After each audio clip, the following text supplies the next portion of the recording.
na zo nan da bacin rai ne, wallahi tallahi rai na ɓace ne. Mu yanzu nan waye ne ya kashe mu ma tukunna? Mutane asibiti ne ko mu ne mun kashe kanmu? Ni Allah na tuba, Allah ka ji kan mamaci, Allah ka sa ya huta, Allah ka yafe mishi kurakuran shi. Amma honorable na Nasarawa nan da ya rasu yau kwana 3 kenan, honorable Suleiman, me yasa mutane asibiti na yi iskanci hakan nan?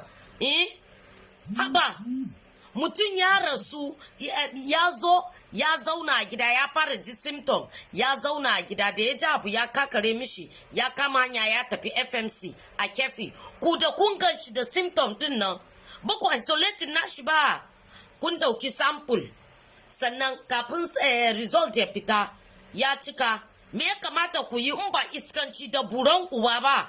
'Yan iska kawai, kuna kun kashe mu. Haba, malaman asibiti ba ku ajiye shi ba, kun dauka shi, kun zo kun dauka kun mika ma dangi sun sun mishi wanka. Na ji labari dan shi ne ma ya mishi wanka, dan shi ya mishi wanka, an tunkuma an tafi jana'iza. Ku kuma mutane da ba ku ji magana ba, kullun na magana, ku maza masu zaman majalisar nan ba, bari dai. Yanzu dai ta barke a Nasarawa, ta barke a cikin garin Nasarawa local government. Ba sai ga yanda za ku yi ba, masu zaman majalisa na wajen UBN nan an ce dama kusa da gidan shi kenan. To yanzu dai za mu gani, ba kun yi zaman makoki, kun yi zaman hira, kun yi zaman gulma a kofar majalisar nan ba. Duk wanda ya san yana zaman majalisar kofan gidan honorable ya je ya gwada kanshi, ko kuma ya isolating kanshi. An tafi jana'iza ba a san wane, kai, inna lillahi wa inna ilaihi raji'una. Abba jama'a, da wannan abu da na faru ma ya kamata mutane su dunguma zuwa jana'iza. To yanzu dai menene ake cewa ta fancam. Yanzu dai corona ya bazu a cikin Nasarawa, saboda na ji labari an cika jana'izan shi, an cika, sannan an yi zaman makoki. Gara ku fara isolating kanku, sannan kuma wanda zai je gwaji ya tafi ya je ya gwada kanshi fa. Yawa, 'yan zaman majalisa, kila kwaji wannan ku zauna a gidajenku. Kan ku zauna a majalisa, yanzu ba ga irin ta ba.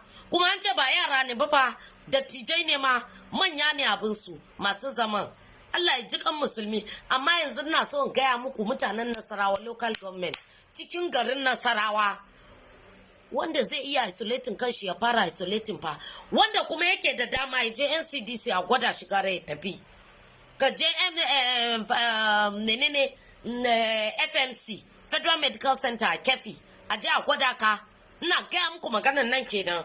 Yawwa, wanda ya ki jin bari ba ya ji hoho ba, ya ji hoho kwai. Magana re kun mai da ni wata sabotu maki da loja kai, ba ga irin ta ba. Ni na cikin gidana ne, wanda kuma ya kamu Allah ba shi lafiya, in kuma bai kare ba can ta matsayi muku, ni ba ruwana ba. Kai, mutane da shegen taurin kai haka. Na sha ruwa kawai, karfin da na da dan shi ma ya kare saboda ku. Aba